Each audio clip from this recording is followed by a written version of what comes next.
Hey everyone, welcome to today's podcast. I'm so excited because this is my very first podcast. So before I get into it, I want to introduce myself. My name is Stephanie Rowe. I am a registered nurse and a belly fat weight loss coach.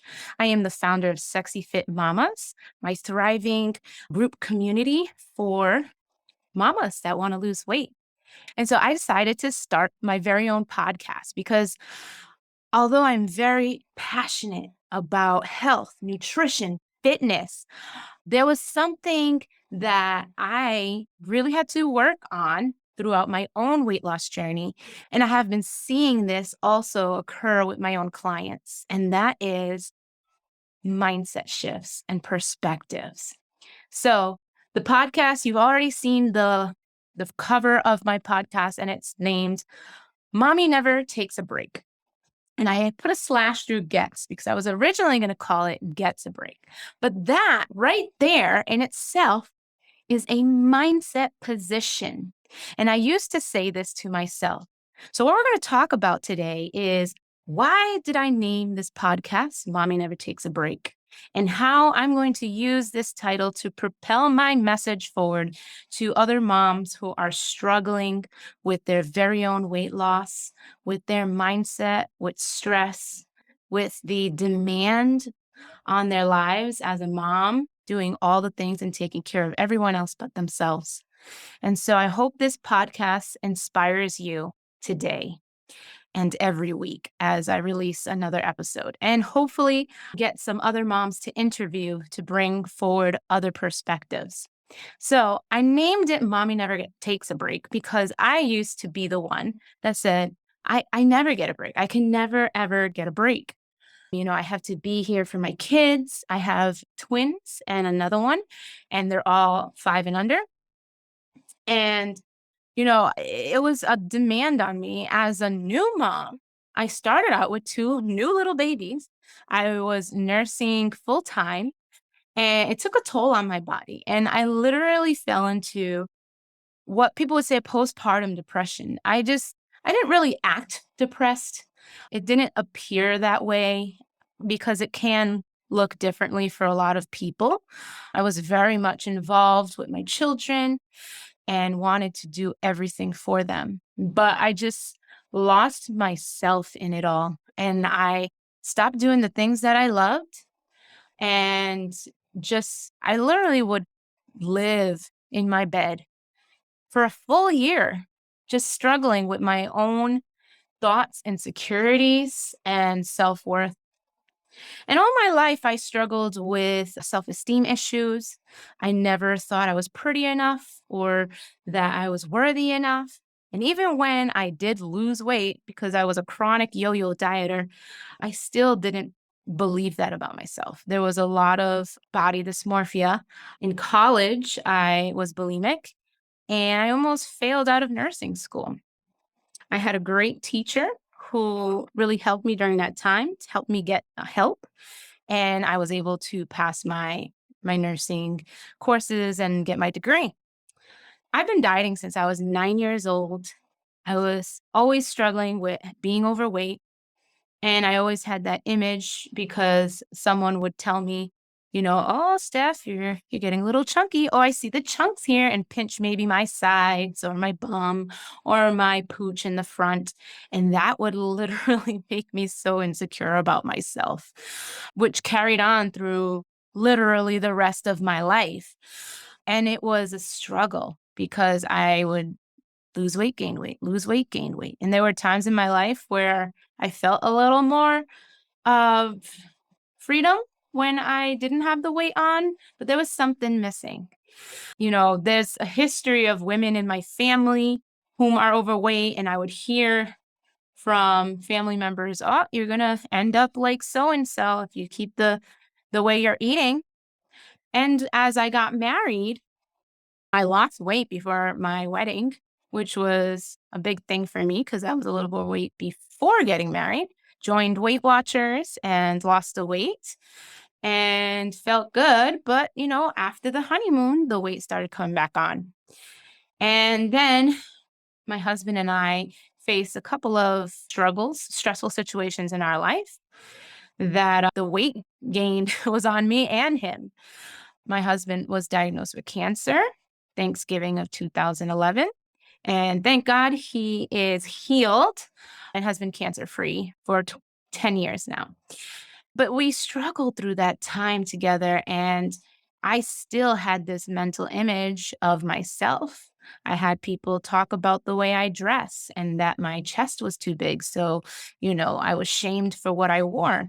You know, my cleavage might have shown a little bit or just a little form fitting. So you could see the shape of my figure because I was curvaceous.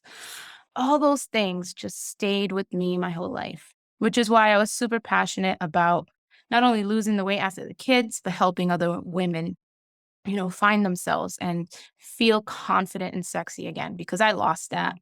I really did. So when I got married, after going through all those situations in my life, I was afraid of getting pregnant. I'm not gonna lie. I was afraid of getting pregnant because I didn't want to gain weight or gain more weight because I was already had some weight on me. And I was afraid that I was going to get so big that I was not going to be able to take the weight off. And I think that kind of triggered something for me once I did have the twins because I got to my highest weight at 214 pounds and I was miserable. Miserable. I couldn't breathe. Just I couldn't go do anything high endurance or anything like that. And I just sat with myself. You know, I got the desire to be a mom, hence the reason I did get pregnant. It was about 8 years after being married that we actually decided to start trying. And my first pregnancy ended up in a miscarriage. And, we got a double blessing once we were pregnant with the twins. But my mindset was all wrong. It was in the wrong place. Like I was taking a health coaching certification after the twins. And I remember talking to one of my friends who I met in the program and telling her how miserable I was. My head wasn't there. Like I just felt like I wasn't there. I wasn't getting sleep. And I was so scared of what my life was going to look like. I lost some of the weight after about a year or so of having the twins. And then we decided to have another child, which I had my daughter. And, I was kind of at the point where I was like, whatever, I will, if I'm going to lose the weight, I'm going to lose it after. And, we'll see how it goes. But after I had my daughter, I had a great pregnancy. So there was some differences between the pregnancies, but I had a great pregnancy and a great birth. I had a cesarean with the twins and I had my daughter naturally. That was one of the things that I was very disappointed about in the whole thing. So there was a lot of things that just got me down when I had the twins. And, things just started looking up when I had my daughter. And I didn't go on a diet right away after having her or anything. I had to really work on myself, loving myself again, just really reflecting on my thoughts, a lot of self discovery and my connection with God because I was brought up and raised in the church and had my own interaction with God and knowing that all the things that he's done in my life, I am so thankful for, and I wouldn't be where I am without him. But like, even with all those things, life can take a toll on you. And it can be really hard to get back to that place where you were strong. I lost the weight. I started my journey January 2021, and I lost all the weight. I actually looking at my physique now because I'm more focused on strength training and toning my body. My physique looks much better than when I was younger, to say the least. But I knew that I had to do something with my health coaching because I went into that for a reason.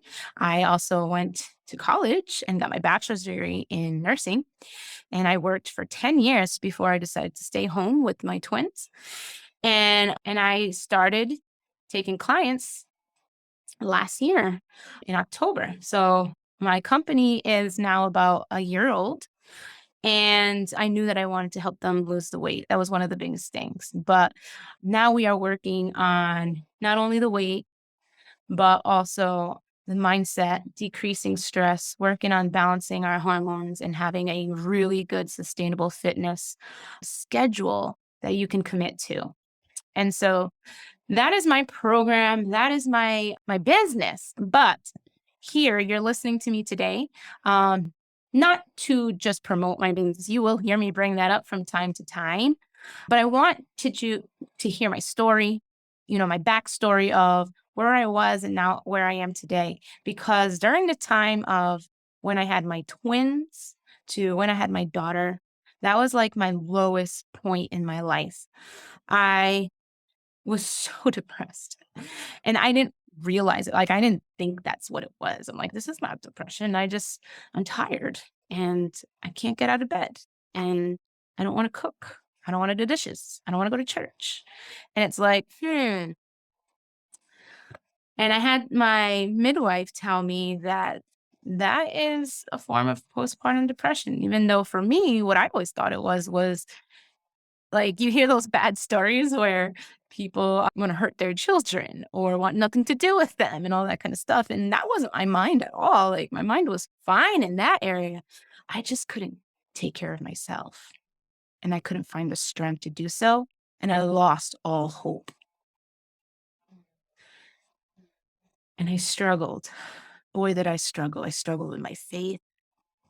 I struggled with my relationship with my husband. I'm telling you, for a year, all the things that I would normally do, I did not do, except fully full-time nurse my children, my twin boys, and sleep with them when they slept and up with them when they were up and eat whatever, my mom made me or my husband made me at that time. We were living with my parents. And that's pretty much it. I felt like a pet. I felt like, I was being taken care of, but I wasn't mentally being taken care of. And I think everything just came at me like a flood. Everything that I've been through, all the trauma that I went through from growing up just made its ugly face to the here and now as I was being a new mom, new challenges, and I just needed more. So I kept saying, I don't get a break. This is just my life. But the thing is, there were people, friends even, that would tell me, you have to make that choice for yourself. You have to take the break. So instead of me saying, well, I don't get breaks and that's not possible, this doesn't happen. I had to literally change my mindset, change the way I spoke to myself, the way I spoke about things, and say, no, I have to do this for myself. I need to take the break. That mindset right there was the first thing that I worked on and changed and started feeling more like myself. I was getting more energy to actually to eat better, to get out of bed and make me move my body a little bit. I mean, I wasn't at the fitness level that I am today, but I started with walking my kids in the stroller outside. That's exactly what I did. Nothing crazy, but it was something. It was movement. It was not staying in my bed. It was not sedentary life. And from there, it was like a snowball. It began to become a little bit easier. That speed with the snowball kept picking up, and I had a little more motivation because, as you may know, whenever you're trying to accomplish something and you start seeing the progress, you start feeling good about like you actually accomplished something, that literally propels you forward to keep doing more because now you have finding that energy, that strength within you to actually do the things that you desire. And so once I was working on my mindset, then I was working on my weight loss and eating well. And then I was working on my fitness level and working on decreasing my stress. But it doesn't end there. Let me tell you, my boys are 5 years old now. My daughter is 2. And I still struggle with some anxiety, feeling down, having some negative thoughts here and there. It's not something that just automatically goes away forever, which is why I always encourage people, especially my clients, to continually work on your mindset literally every single day. And actually, in the Bible, it says to die to yourself daily. literally die to your flesh. 1 Corinthians 15:31, I affirm, brethren, by boasting in which I have in Christ Jesus, that I die daily. Now, that's referring to not actually physically dying, but it means that we have sinful nature. And if you don't know what that means, it's just that generally we always lean toward negativity. We always lean toward maybe doing the wrong thing. We always lean toward being rebellious. And we find ourselves in the trap.